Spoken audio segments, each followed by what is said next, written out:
ทยุกระจายเสียงแห่งประเทศไทยจังหวัดลำปาง FM 97 เมกะเฮิรตซ์เสนอรายการธรรมะยามเช้า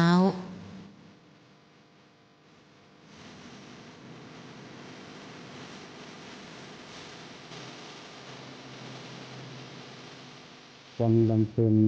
สื่อพานคือการให้ทำบาไหวสวยงามสามสถานหนึ่งให้ของสองธรรมะชนะมารอภัยทานตีสามงามเหลือเกินก็ขอเจริญสุขเจริญศีลเจริญธรรมจงมีแก่บรรดาศรัทธาญาติโยมสาธุชนคนดีทั้งหลายทุกท่านทุกคนวันนี้ก็คงจะขอถึงกล่าวคำว่าเจริญพรและสวัสดีปีใหม่มายังคณะศรัทธาญาติโยมFCทุกท่านที่ได้ติดตามให้กำลังอกกำลังใจหลายปีที่ผ่านมาโดยการเข้าไปกดไลค์กดแชร์และติดตามรับชมรับฟังทางช่องทางของเพจสวทลำปางหรือว่าช่องทางอื่นๆก็ได้มาให้กำลังใจทุกเจ้าพระสงฆ์ที่ได้มาเผยแผ่มาทำหน้าที่ในการที่จะได้ช่วยกันรักษาพระพุทธศาสนาตั้งสวทลำปางช่วง5 โมงถึง 6 โมงเช้าก็ได้ฟังกันมาหลายปีนะศรัทธาญาติโยมทั้งหลายก็คงจะเกือบ10 ปีแล้วเนาะที่เราได้ติดตามรับฟังกันบางท่านบางคนก็เป็นตีหน้าอนุโมทนาที่ได้ติดตามกันมาตลอดบ่ได้ละบ่ได้ทิ้งบ่ได้ห่างเหินจากธรรมะจากพระรัตนตรัยซึ่งเฮานี่ก็ถือว่าเป็นบุคคลที่เขาใกล้พระรัตนตรัยหรือว่าเขาใกล้พระพุทธศาสนาเป็นอย่างยิ่งศรัทธาฟังพระเจ้าก็เอาธรรมะมาบรรยายถ้าบ่มีคนฟังกับบ่มีคนมันจะต้องกู่กันศรัทธาญาติโยมปีใหม่แล้วก็ถือว่าตามคติความเชื่อของคนไทยเฮาก็อาจจะเป็นทั่วโลกก็ได้ปีใหม่เป็นพศนี่ว่าในการที่เขาจะทำอย่างกระจ้างเขาก็จะมาทบทวนขี้เก่าขี้หลังวัติผ่านมานั่นเขามีข้อบกพร่องผิดพลาดในการดำเนินชีวิตจะได้ผ่องเขาก็กลับมาทบทวนอันไหนที่คิดว่ามันเป็นสิ่งที่บดีบดักเนี่ยให้เกิดปัญหาในการดำเนินชีวิตหรือสร้างความทุกข์กายทุกข์ใจให้กับเขาก็ทิ้งก็ขวางมันไปปีใหม่เขาก็เดินหน้าให้ใหม่เขาต้องหาแสวงหาเสาะหาสิ่งที่เนี่ยเขามีความสุขแต่ว่าเรื่องของความสุขนี่ถ้าเขาต่ำไว้ไว้ที่ศรัทธาญาติโยมเนี่ยได้ติดตามเนี่ยก็มีความสุขในการได้ฟังพระเจ้าเทศบรรยาย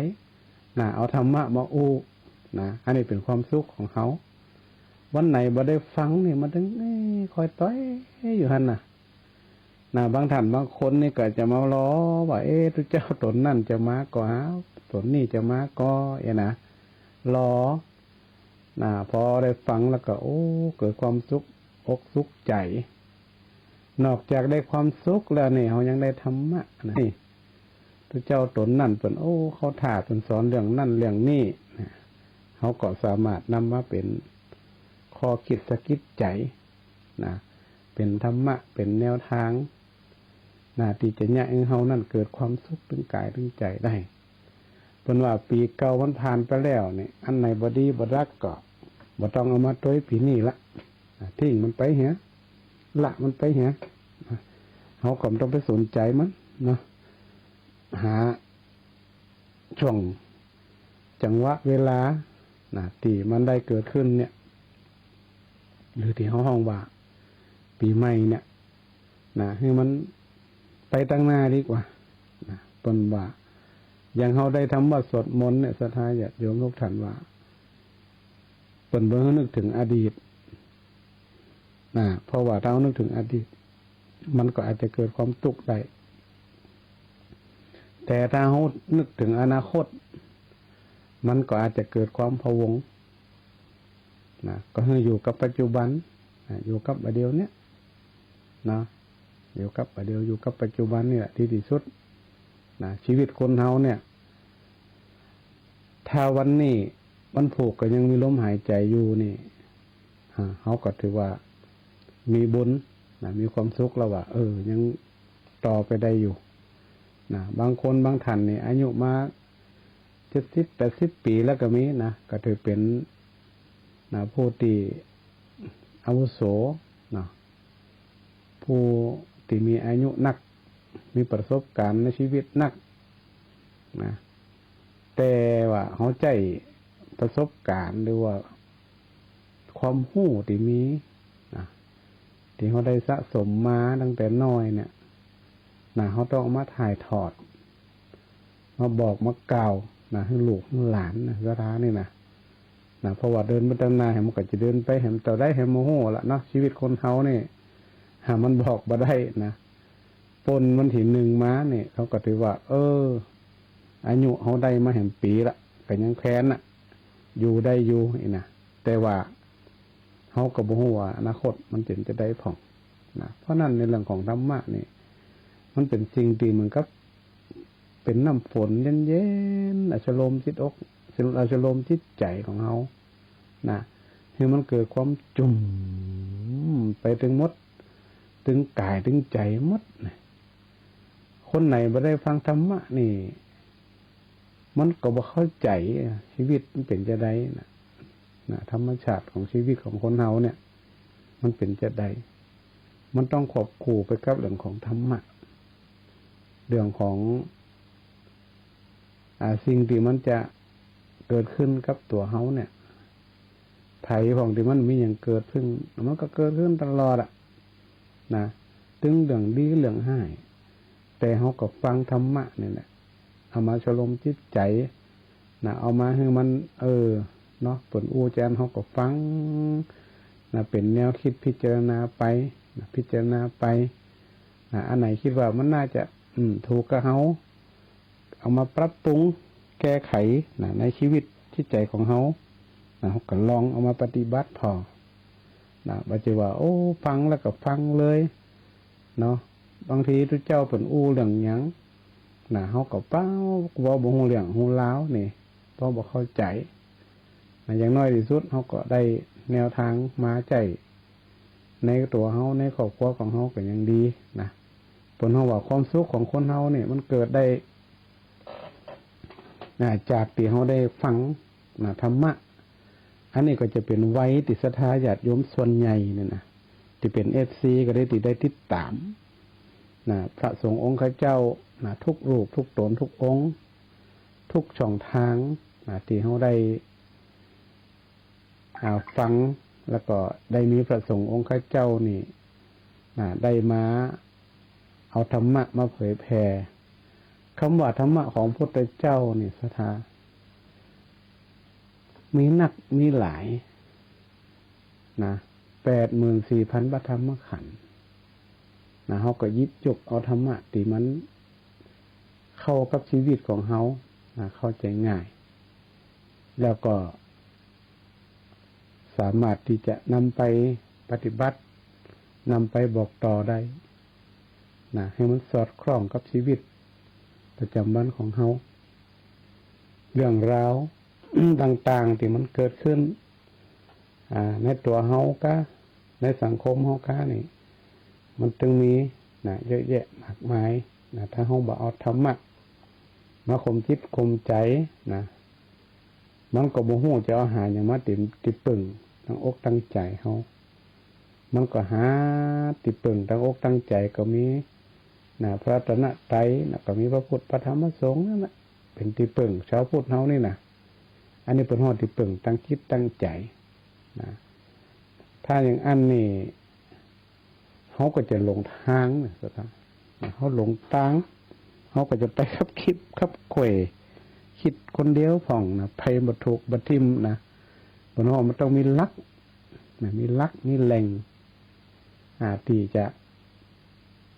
เป็นตีก็เป็นสิ่งที่ยึดคือมันดึงไว้หันเนาะมาคือมันไปตั้งใดน่ะศรัทธาเขาถึงได้ฟังธรรมะมาเลยเขาก็ติดตามดูศรัทธาว่าข้างไหนใครจะพอต่อใดเขาก็ไปไล่พอแต่ละรูปแต่ละตนของสถานีก็ดีตั้งเพศตั้งลายอย่างก็ดีเนี่ยก็ปรากฏว่าศรัทธาญาติโยมก็ได้รับการตอบรับที่ได้ฟังธรรมะของพระสงฆ์องค์ข้าเจ้านี่พอสมควรถึงไม่ว่าเขาอาจจะไม่ได้ฟังจนจบอาจจะฟังสัก5 นาที10 นาทีบางท่านก็เปิดวิทยุทรานซิสเตอร์วิทยุแบบเก่าเนี่ยฟังกุเจ้ากุเจ้าก็มีนะศรัทธาติดได้ตามให้กำลังใจซึ่งกันและกันนี่อันนี้แหละผมน้องว่าคนเฮาถ้าทำหน้าที่แล้วก็ต้องมีคนที่อยู่ตั้งหลังแล้วก็คอยให้กำลังใจซึ่งกันและกันความจริงน่ะการรายการธรรมะยามเจ้าเนี่ยเป็นรายการที่แรกๆเนาะที่ของสถานีวิทยุสวทลำปางเขาเนี่ยเปิดยังเปิดโอกาสให้กับพระสงฆ์องค์ข้าเจ้าได้มาทำหน้าที่ในฐานะที่เป็นทุเจ้าก็คือทำหน้าที่เผยแผ่ธรรมะของพระพุทธศาสนาของพระพุทธเจ้าของเขาเนี่ยก็ถือว่าเป็นสิ่งที่น่าอนุโมทนากับทั้งสถานีเป็นตัว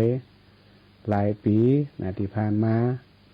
พระสงฆ์องค์ข้าเจ้าก็พยายามสรรหาธรรมะสรรหา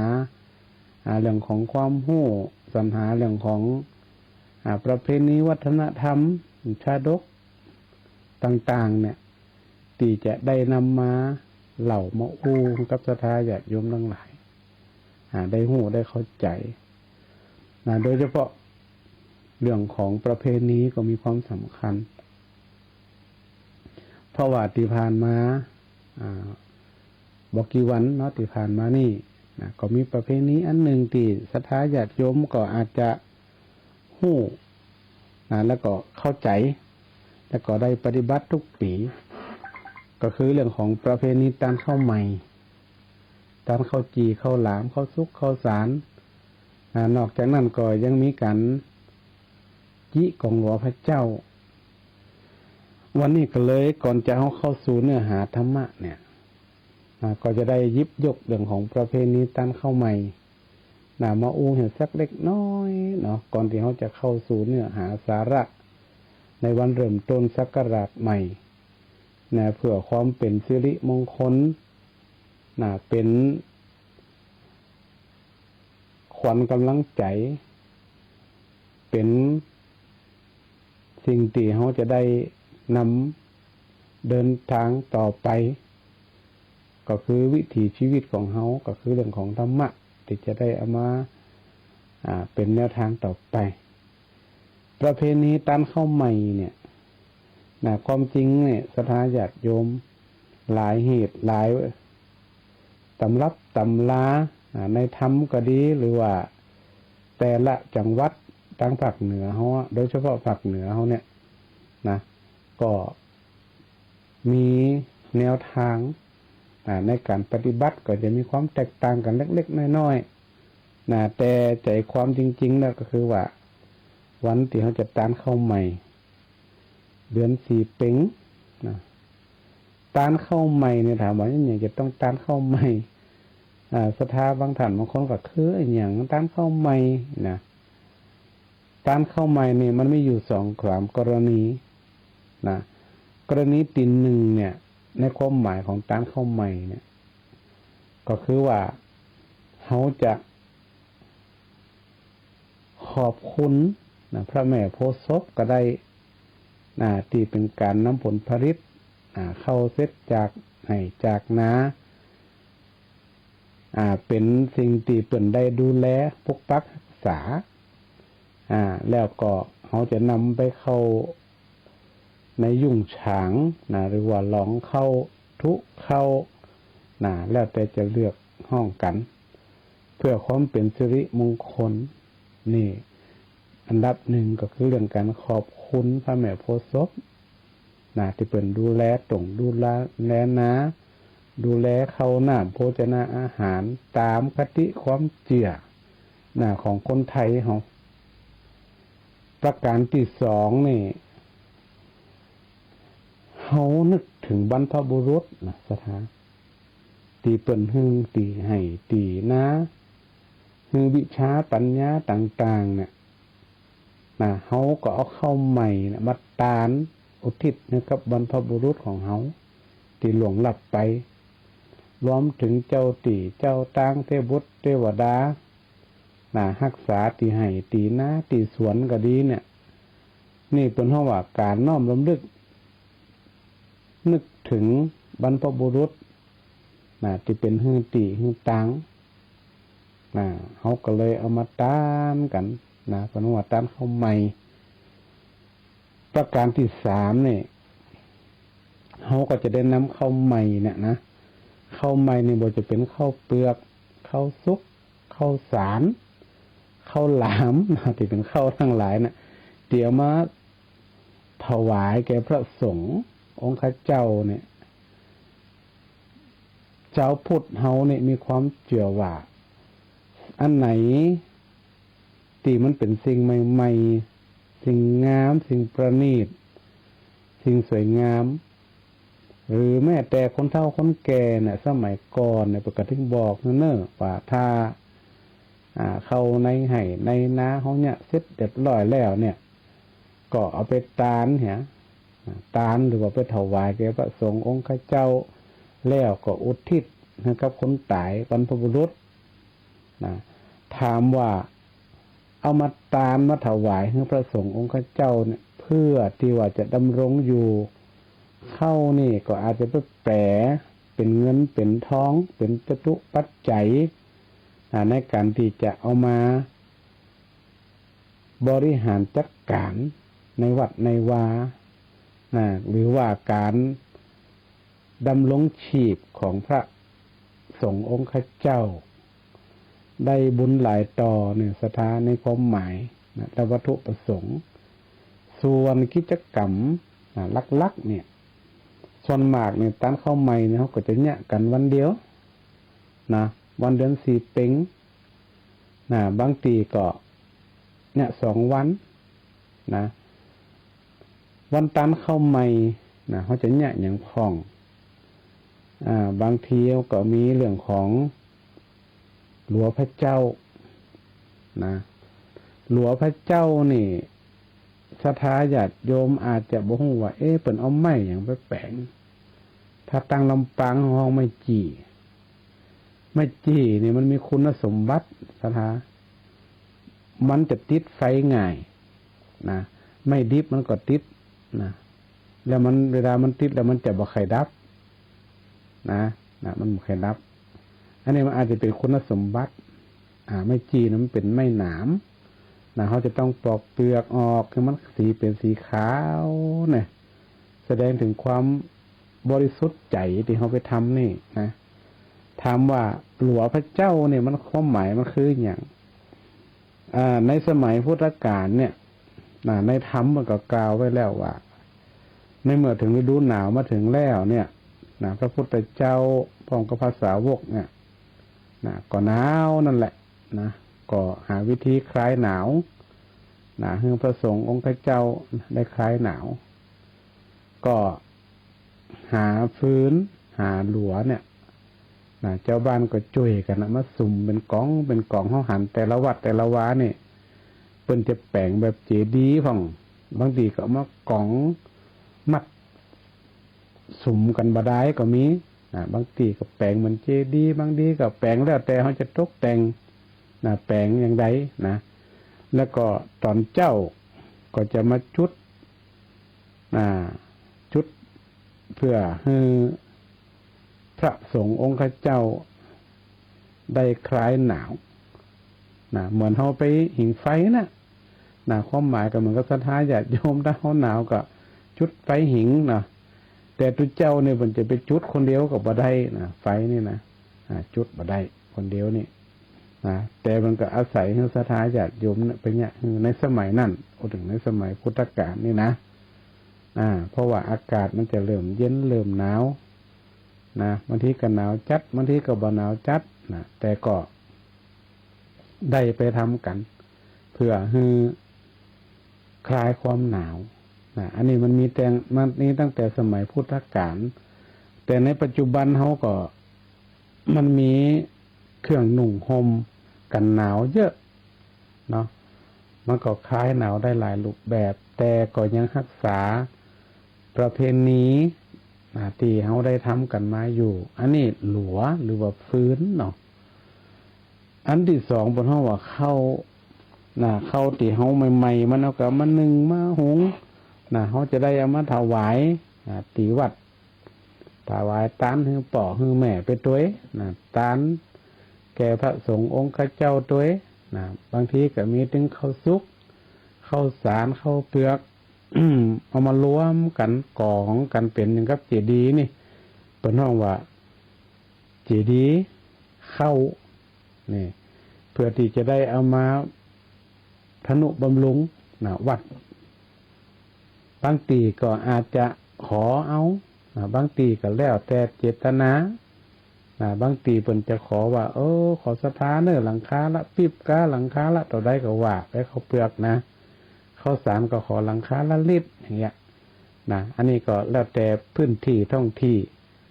บางทีที่อาจจะอยู่ในเมืองน้อยนึงที่บ่ค่อยได้เนี่ยให้เนี่ยก็แล้วแต่ตามเจตนา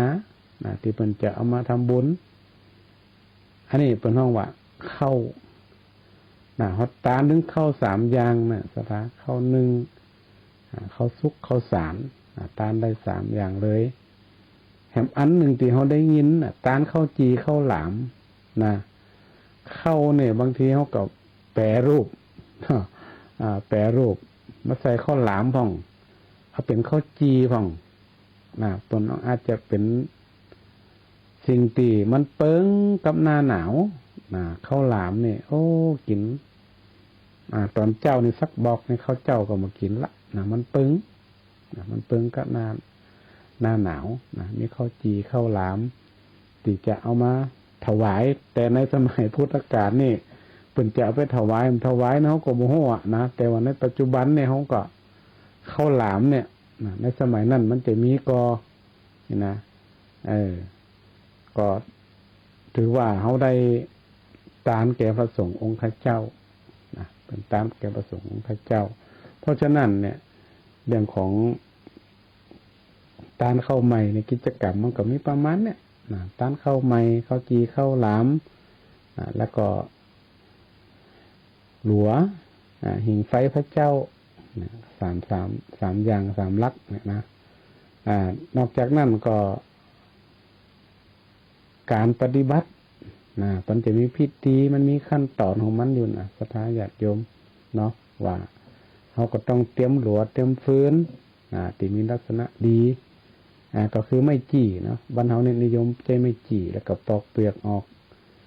เอามามัดเอามากออย่างที่ได้อู้ไว้จากนั้นก็จะมีการทำบุญตักบาตรข้าวสารข้าวเปลือกข้าวสุกก็ไปติวัดแล้วก็จะมีการจุดของวัวพระเจ้าจะมีพระสงฆ์หรือว่าอาจจะมีศรัทธาได้มาร่วมจุดแต่ตามหลักจริงๆแล้วนี่เพิ่นก็จะจุดที่หน้าพระวิหารหน้าอุโบสถที่สองหน้าพระพุทธรูปแต่ว่าในปัจจุบันนี่มันก็แล้วแต่สถานที่สถานที่แต่ใดที่มันจะเหมาะสม แล้วก็จะมีการฟังธรรมนะอานิสงส์กับการเข้าใหม่ อันนี้แหละที่สำคัญที่ศรัทธาญาติโยมทั้งหลายเนี่ยได้รับฟังมาแล้วเนาะว่าอานิสงส์เป็นจะได้ของต้านหลัวต้านเข้าใหม่หาปิตามารดาแสดงออกถึงความอย่างของความกตัญญูกะหรือว่าอาจจะเป็นเรื่องของการระลึกนึกถึงบุคคลสำคัญที่มีความเกี่ยวข้องกันอย่างเงี้ยอันนี้ก็ถือว่าเป็นประเพณีที่คนตั้งเหนือเขาเนี่ยนิยมบางท่านบางคนเนี่ยอาจจะบ่เคยเข้าใจบ่เคยหู้ก็มีเนาะโดยเฉพาะเราออนรุ่นใหม่นี่เขาโม้ว่าการเข้าใหม่นั่นคืออย่างนี้นะเขาในฐานะที่เป็นพ่อเป็นแม่เป็นปู่ตาหน้าลุงก็พยายามอธิบายให้เขาว่าการตานก็คือระลึกถึงบรรพบุรุษเขาแล้วก็ไปช่วยกันทำนุบำรุงพระพุทธศาสนาให้ได้มีความเจริญรุ่งเรืองอันนี้ก็คงจะเป็นเรื่องของประเพณีการเข้าใหม่เดือนสี่เป็งที่ผ่านมาเนาะวันนี้ก็จะได้นำเรื่องราวที่เกี่ยวกับเริ่มเข้าศักราชใหม่ศรัทธาญาติโยมวันนี้ก็จะได้นำหยิบยกเรื่องของการคิดดีอูดีแล้วก็ทำดีในหัวข้อจะห้องว่าไตรทวารประสานสุขซึ่งเป็นรากฐานแห่งชีวิตที่ดีศรัทธาถ้าเขาสามารถนำมาประพฤติปฏิบัติได้นี่มันก็เหมือนกับเป็นฐานในการดำเนินชีวิตของเขาในปีใหม่นี่แหละว่าเขาจะต้องดำเนินชีวิตจะได้ผ่องเพื่อให้มันเกิดความถูกต้องเหมาะสมแล้วก็มีความสุขถึงกายถึงใจคำว่าไตรทวารประสานสุขก็หมายถึงการคิดดีพูดดีทำดีในทางหลักธรรมทางพุทธศาสนาตัวนั้นว่าสุจริตสามกายสุจริตวจีสุจริตและก็มโนสุจริตถือว่าเป็นหลักธรรมที่มีความสำคัญในการที่จะให้ประชาชนคนไทยเฮาหรือว่าพุทธศาสนิกชนทั้งหลายเนี่ยขับเคลื่อนไปด้วยทางใดทางหนึ่งบางคนก็อาจจะได้ถึงหมดถึง3 ทางถึงกายถึงวาจาถึงใจก็เหมือนกับเขาขับรถเนี่ยสถาเนาะมันก็ต้องไปพร้อมๆกันถ้าเราจะเอาอันใดอันหนึ่งเนี่ยมันก็ไปลำบากเหมือนกันน้ำมันบ่มีก็ไปบ่ได้เนาะนั่นเสียนั่นลุมันบ่สมบูรณ์แบบมันก็ขับรถมันก็ไปยากจะไปถึงยากแต่ถ้ารถมีความสมบูรณ์แบบก็เปรียบเสมือนว่าเขาจะเดินไปพร้อมกันแนวทางก็คือการคิดดีพูดดีทำดีทั้ง3 อย่างเพราะทุกอย่างนั้นมันจะเริ่มที่ใจก็คือเป็นหัวใจหลักของทุกๆอย่างในเรื่องของการคิดดีคิดเนี่ยในทางสุจริต3เนี่ยก็คือเรื่องของมโนสุจริต1ก็คือการบ่คิดที่อยากจะโลภค่าได้ของคนอื่น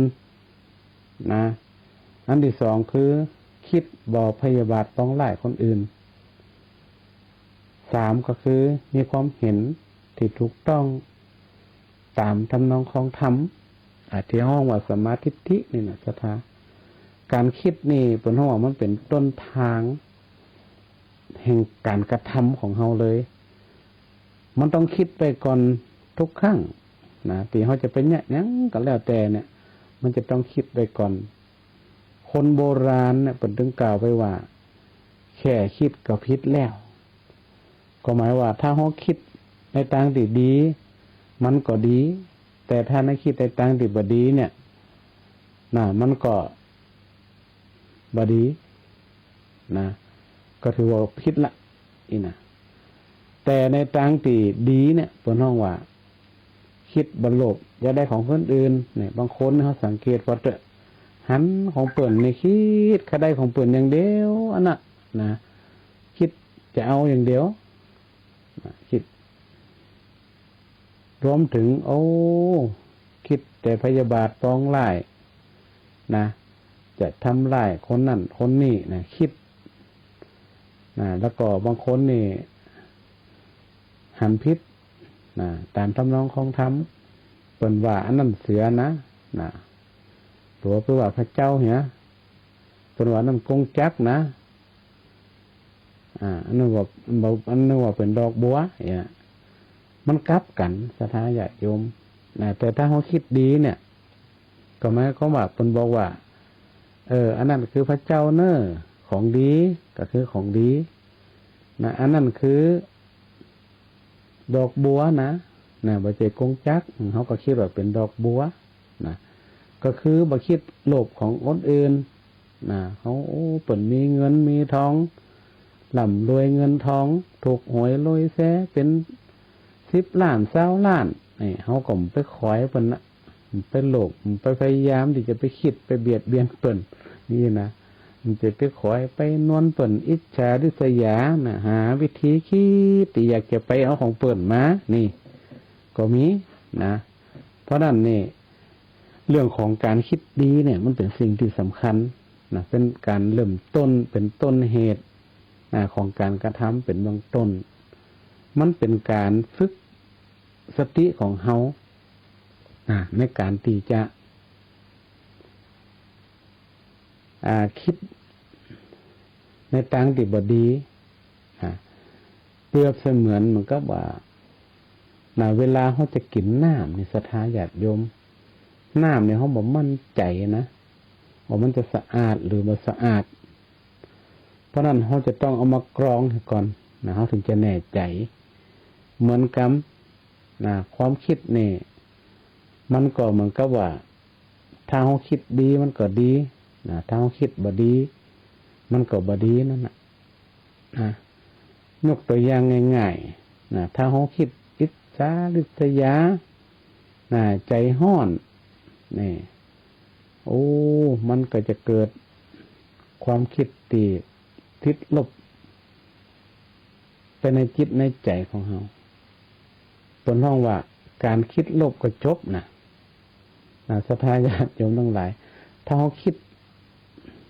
แล้วคิดในทางลบเนี่ยก็คือจบทันทีแต่ถ้าคิดบวกนี่ก็ไปแห่งอย่างหนึ่งความสุขมันเกิด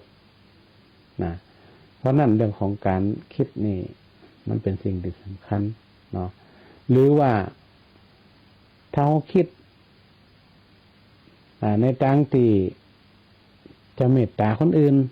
อย่างเช่นเขาหันเหตุการณ์มันเกิดขึ้นเป็นดีเอ็นดูเป็นดูสงสารคนนั้นคนนี้เนาะเขาคิดอยากจะเมตตาเขาก็จะไปช่วยเป็นมั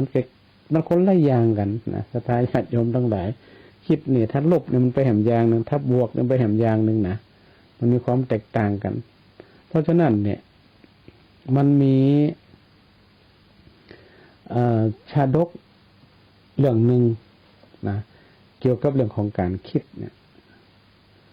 ก็เรื่องของจุลเศรษฐีชาดกเรื่องนี้เนี่ยมันมีเรื่องย่ออยู่ว่ามีชายหนุ่มยากจนคนหนึ่งชื่อจุลเทวสิกได้ฟังคำจากเศรษฐีท่านหนึ่งที่ลำพึงว่าคนมีปัญญาแค่เห็นหนูตายตัวเดียวก็เอาไปทำทุนสร้างตัวได้ถ้าเขาคิด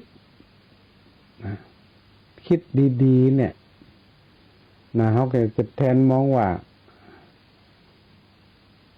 ดูถูกดูหมิ่นเขา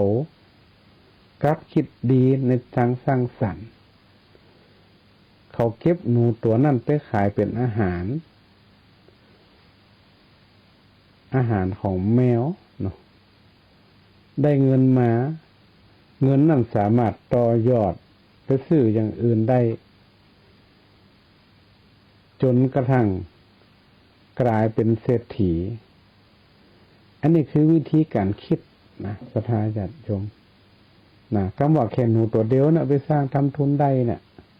นะเท่าคิดดีก็หมายความว่าหนูตัวเดียวเนี่ยสามารถเอาไปต่อยอดทำทุนและขยายกิจการสุดท้ายก็เป็นเศรษฐีได้นะหนูขายเอาไปเป็นอาหารแมวนะและนำเงินนั่นน่ะมาต่อยอดไปซื้อน้ำอ้อยเลี้ยงคนหาฟื้น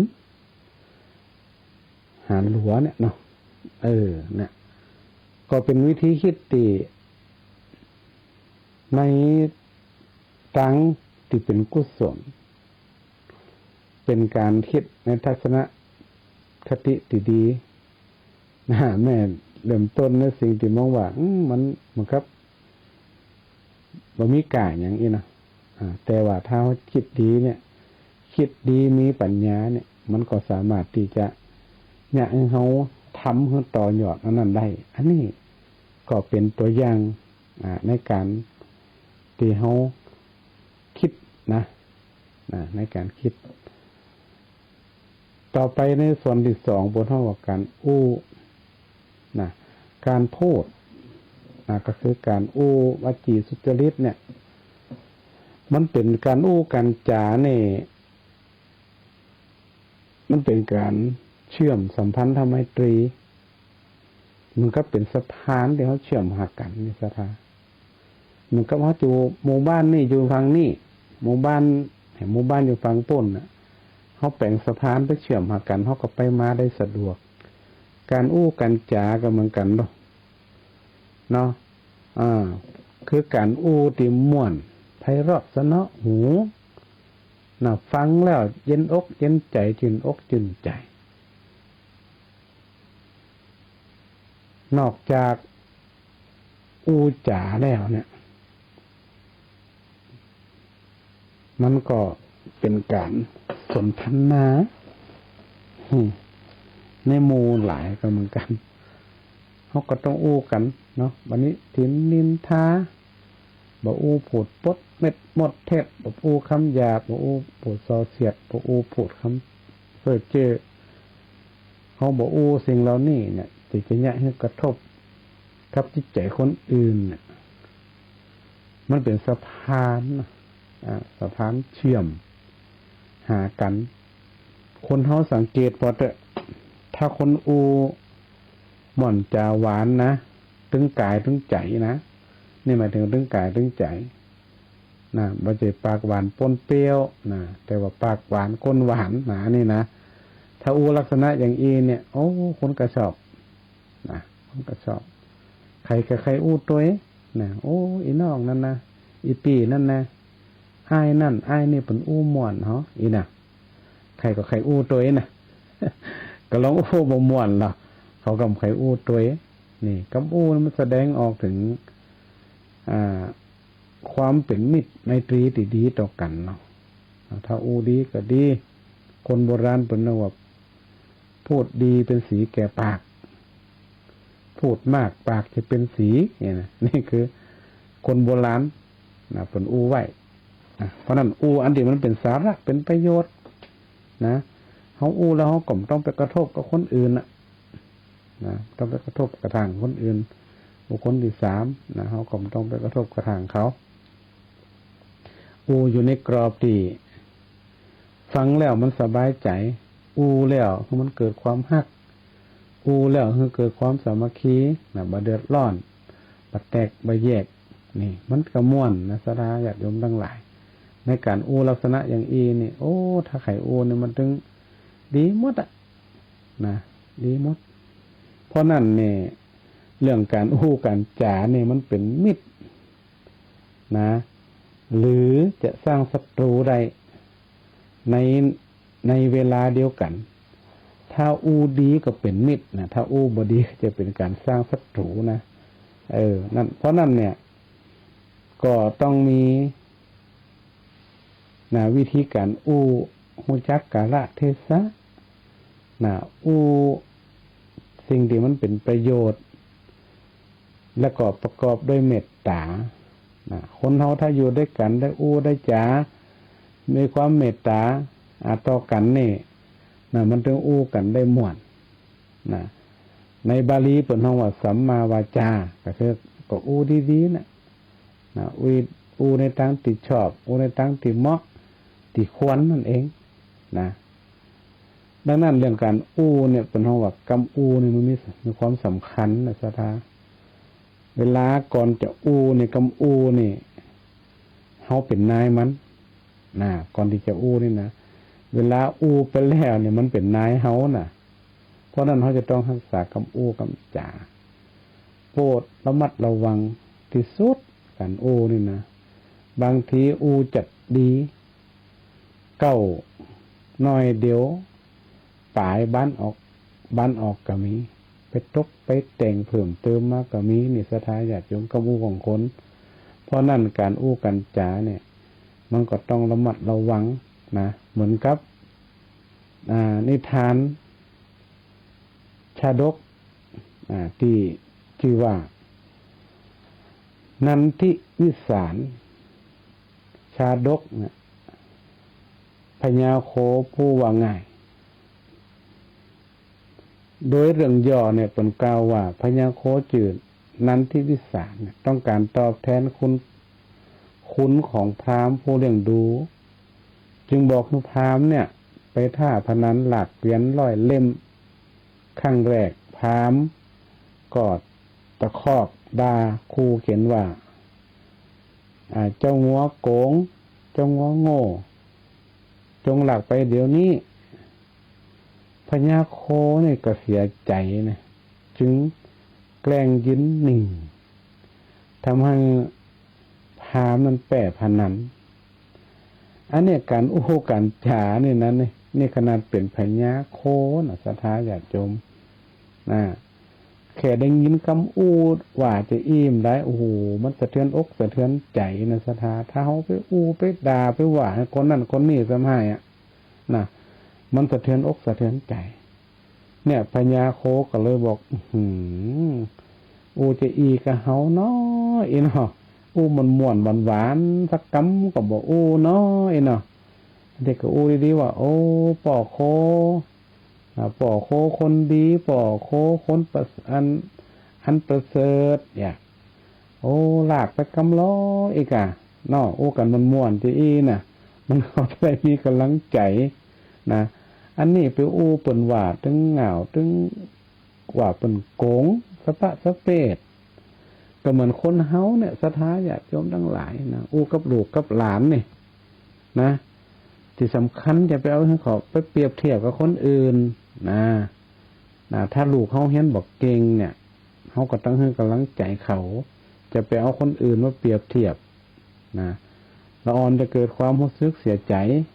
น้อยใจนะนั่นก็คือกำลังใจไปถ้าเขาเก่งไปยังเขาต้องตั้งใจแฮมตั้งใจขยันขึ้นเด้อ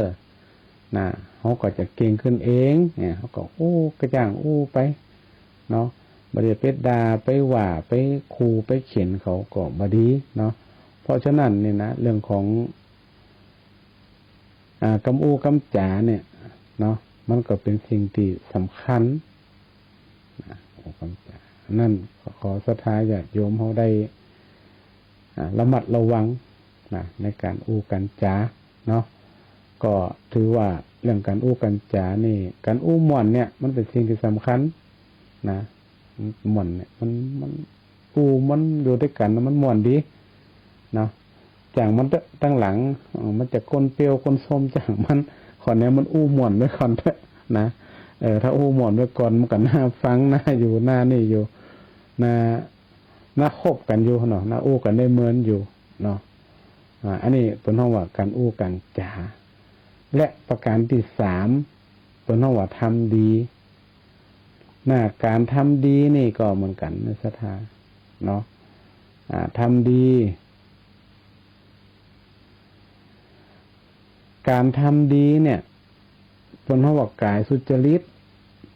มันเป็นว่าดอกที่มันออกผลคือเป็นรูปธรรมชัดเจนการทำด้วยกายนี่มันหันชัดวาจากับกายนี่จะหันชัดเจนดังการคิดนี่มันยังบ่ใครหันยิ่งการทำนี่หันชัดเจนเลยการทำดีกว่าการพูดต้องทำคือหันเช่นว่าบ่เบียดเบียนชีวิตของคนอื่นบ่จะเป็นสัตว์สิ่งอย่างต่างๆก็ดีหรือว่าบ่เป็นละเมิดในทรัพย์สินของคนอื่นก็คือมันเป็นลักขโมยนั่นแหละรวมถึงว่าบ่ไปประพฤติผิดในกามบ่ผิดลูกผิดเมียเปิ้นอย่างนี้นะอันนี้เป็นว่า กายสุจริตเขาก็สามารถที่จะลงมือปฏิบัติในสิ่งนั้นให้ไว้เป็นตำนานให้เขาหูเลยว่าเขาเนี่ยอย่างคล่องแต่ว่าให้ทำในสิ่งที่ดีรวมถึงทำหน้าที่สถานอกจากเรื่องของการเบียดเบียนสัตว์ละเมิดทรัพย์สินของคนอื่นแล้วผิดในกามก็คือผิดศีลนั่นแหละข้อ1 2 3นั่นแหละรวมถึงการทำงานทำหน้าที่ถ้าเขาทำโดยเจตนาดีเจตนาดีถึงกายถึงวาจาถึงใจเขาทำดีโดยใจของเขาเนี่ยทำโดยที่บ่ต้องหวังตอบแทนทำอย่างต่อเนื่องทำอย่างความขยันขันแข็งอันนี้การทำด้วยกายนี่มันแสดงออกมันหันชัดเจนเพราะฉะนั้นเนี่ยเรื่องการที่เขาจะคิดดีพูดดีทำดีเนี่ยมันเป็นแนวทาง3เส้นทางที่เขาจะต้องนำมาใช้ในชีวิตประจำวันของเราเพราะนั้นโดยสรุปแล้วเนี่ยการที่เขาจะคิดดีนำไปสู่อูดีจงจะส่งผลให้เขาทำดีกลายเป็นบุญกลายเป็นวาสนากลายเป็นบารมีให้กับตัวเขาหมายความว่าเขาทำครบ3อย่างเนี่ยศรัทธาญาติโยมมันค่อนข้างจะสมบูรณ์แบบสมบูรณ์แบบในเรื่องของการประพฤติปฏิบัติตั้งแต่การคิดการการทำถ้าเราทำได้นี่โอ้โหมันก็สุดยอดละเริ่มต้นปีใหม่ด้วยการคิดดีดีทำดีความสุขมันก็หนีไปไหนซะท่ามันก็อยู่กับเราตลอดไปถ้าเราทำสิ่งนี้ได้เนี่ยดังนั้นนี่เรื่องของการที่เราจะคือเขาคิดดีดีทำดีมันต้องฝึก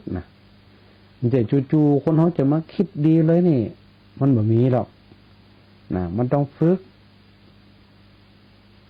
คือได้คิดดี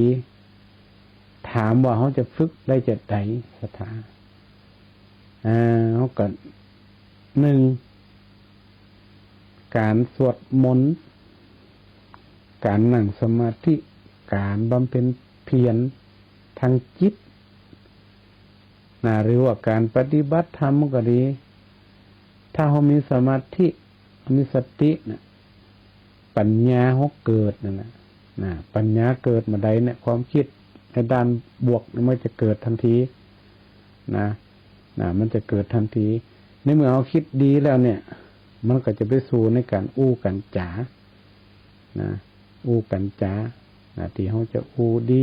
ม่วนหวานไพเราะสนอหูฟังแล้วก็หม่นอกหม่นใจฟังแล้วก็เกิดความอิ่มอกอิ่มใจคนฟังก็ม่วนคนก็ม่วนใจเนี่ยสถาอันนี้เป็นเพราะว่าการที่มันแสดงออกหันการการจานี่มันบ่งบอกถึงพฤติกรรมของคนเท่าหลายอย่างโดยเฉพาะ คนไหนอู้บ่ลกฮกเฮกนี่โอ้มันถึงไปแหมยางไงเด้อคนไหนที่อู้ในทางบวกกับไปบวกกันคนที่อู้ไม่ได้ทางลบมันก็จะไปตั้งลบมันเข้าป่าเข้าเราบนนะแต่ถ้าคนอู้ดีมันก็ส่งผลเรื่องของการทำดีอูดีอูหม่อนมันจะว่าอูดีหนีหล่นในใจอูดีอูหม่อนมันก็เนี่ยเขาไปทำดีไปตัวมันจะได้ครบครบวงจรครบกระบวนการที่เนี่ยเขานี่เป็นมนุษย์ที่มีความสมบูรณ์ได้หู้และได้เข้าใจในสิ่งที่มันจะเกิดขึ้นในอนาคตหรือว่าที่อดีตที่ผ่านมาก็ดีเนี่ยเพราะนั้นเรื่องของการคิดการการทำเนี่ยมันเป็นปกติของคนเฮามันต้องมี3อย่างด้วยกันเหมือนกับเขาจะทำอย่างสักอย่างเนี่ยมันก็ต้องเกิดจากความคิดก่อน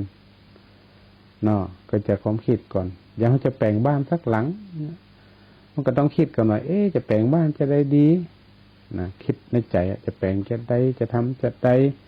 จะให้กันนำไปสู่การอู้ก็คือไปปรึกษาหารือกันถามกันว่าเขาจะแปลงนั่นแปลงนี่จะทำจะอันจะเป็นจะได้ในเมื่ออู้กันตกลงกันเรียบร้อยแล้วนี่มันก็เข้าไปสู่เรื่องของการทำตามความคิดที่เขาได้คิดครั้งแรกโดยสรุปแล้วนี่ศรัทธาญาติโยมทั้งหลายว่าสุจริต3อย่างเนี่ยมันเป็นธรรมะที่จะบ่งบอกถึงการประสานความสุขเป็นรากฐานแห่งชีวิตของเฮาที่ดีถ้าเฮาสามารถปฏิบัติได้ถึง3แนวทางที่ได้กล่าวมาเนี่ยว่าจะเป็นกายทุจริตวจีทุจริตหรือว่ามโนสุจริตเนี่ยสุจริต3อย่างเนี่ยมันก็จะเนี่ยให้เฮานั่นเกิดความสุขเกิดความเข้าใจในสิ่งต่างๆที่มันเกิดขึ้นรวมถึงเข้าใจในวิถีชีวิตของคนเฮาเนี่ยที่จะดำเนินตั้งหน้าเนี่ยไปจะได้โดยที่มันเกิดความผิดพลาดน้อยที่สุดคนเฮาถ้าคิดดีกูดีทำดีแล้วเนี่ยเขามันต้องกลัวว่าชีวิตเขาเนี่ยจะลำบากชีวิตของเขาก็จะมีแต่ความเจริญรุ่งเรืองอย่างเดียวดังสุภาษิตในทางพระพุทธศาสนาเขาเนี่ยที่เป็นกล่าวไว้ว่าทำดีได้ดีทำชั่วได้ชั่วก็หมายความว่าคนไหนทำดีมันถึงได้ดีมันถึงหนีไปไหนมันต้องอยู่กับเฮาไปตลอดเรื่องการทำความดีนี่เฮาไม่ต้องกลัวมันจะสูญสลายไปเสาะสื่อหาตึ้งได้ศรัทธามันจะเหมือนพักในกาดในลีทำความดีเนี่ยความดีมันก็จะไปอยู่กับเฮาไปตลอดมันจะเสาะสื่อได้ง่ายๆถ้าสื่อได้นี่อย่างพักอย่างป่านี่ไปกาดกับมีปลาเลือความดีนี่มันไปซื้อของคนอื่นมาก็มาได้มันจะว่านายกอเนี่ยก็ได้ความดีไปซื้อของนายขอมาเนี่ยมันก็มาแจกซื้อเขาก็มาได้ คนไหนทำคนนั่นได้คนเท่าทำดีมันก็ถึงได้ดีถ้าทำบ่ดีมันก็ถึงได้เตี๋ยวบ่ดีนั่นแหละเพราะว่ามันมีบาลีบทหนึ่งที่เป็นกล่าวตัดไปว่ายาทิสังวะปะเตพีชังตาทิสังละพัตเตพลังกัญญาณการีกัลยาณังป่าปกาลีจะป่าปะกัง เป็นห้องว่าบุคคลหวานพืชเช่นใดย่อมได้รับผลเช่นนั้นผู้ทำกรรมดีย่อมได้รับผลดีผู้ทำความชั่วก็ได้รับผลชั่วมันหนีไปบ่พ้นอันนี้บาลีเป็นตัดไปชัดเจนเนาะศรัทธาญาติโยมทั้งหลายวันนี้ก็ถือว่าเป็นวันเริ่มต้นศักราชใหม่ก็ขอให้เฮา FC ญาติโยมสาธุชนทั้งหลายนำเอาหลัก3 ดีนี่ไปใจชีวิตของเฮาเนี่ยคงจะเจริญรุ่งเรืองแน่นอนก็คือการคิดดีพูดดีทำดีมันก็จะเกิดความสุขกับเฮาตลอดปีแล้วก็ตลอดไปตั้งพระสงฆ์องค์ข้าเจ้าก็ต้องขออนุโมทนากับตั้งผอ.สวท.ลำปางที่ได้ให้โอกาสได้เสียสละเวลาของสถานีให้กับพระสงฆ์องค์ข้าเจ้าได้มาเผยแผ่ธรรมะคำสอนของพระพุทธศาสนาได้มานำสาระดีๆที่มันเกิดขึ้นในสังคมรวมถึงเรื่องของประเพณีวัฒนธรรมได้มาเป็นข้อคิดเป็นแนวทางให้กับศรัทธาญาติโยมพุทธศาสนิกชนทั้งหลายได้ผ่านมาแห่ง1 ปีก็ต้องขอคุณงามความดีจงไปปกปักรักษาท่านผอ.สถานีก็ดีหรือว่าเจ้าหน้าที่ทุกท่านทุกคนที่ให้การสนับสนุนและก็คงจะได้สนับสนุนกันต่อไปให้โอกาสพระสงฆ์เป็นได้มาทำหน้าที่ในการเผยแผ่ธรรมและขออนุโมทนากับศรัทธาญาติโยมทุกท่านทุกคนที่ได้ติดตามลำตัวกันมาหลายปีไม่ใช่ว่าปีที่ผ่านมาอย่างเดียวนะหลายปีละก็ได้ติดตามกันมาตลอดถือว่าเขาได้เข้าใกล้พระพุทธเจ้าได้เข้าใกล้พระพุทธศาสนาที่ได้ฟังธรรมะได้เอานำธรรมะของพุทธเจ้านี่มาเป็นแนวทางในการที่จะไปประพฤติปฏิบัติได้ไปเผยแผ่ต่อให้กับลูกกับหลานให้กับครอบครัวของเฮาขอให้สถานีวิทยุและศรัทธาญาติโยม FC ทั้งหลายจงมีความสุขกายสุขใจและเจริญในหน้าที่การงานร่ำรวยเงินทองสุขกายสุขใจสมดังจตุรพิธพรชัยขอมีอายุวรรณะสุขะพระปฏิภาณธนสารสมบัติยิ่งขึ้นไปทุกท่านทุกคนด้วยเถิดติดตามรับฟังรายการธรรมะยามเช้าได้ใหม่ในวันและเวลาเดียวกันนี้ทางสถานีวิทยุกระจายเสียงแห่งประเทศไทยจังหวัดลำปาง FM 97 MHz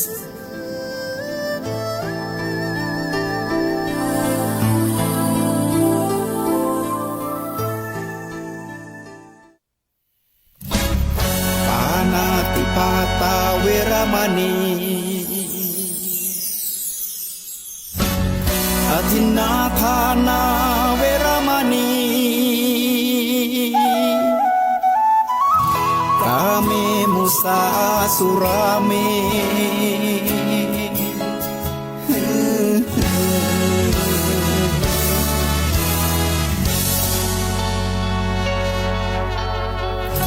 ศีลคือข้อห้ามธรรมคือข้อ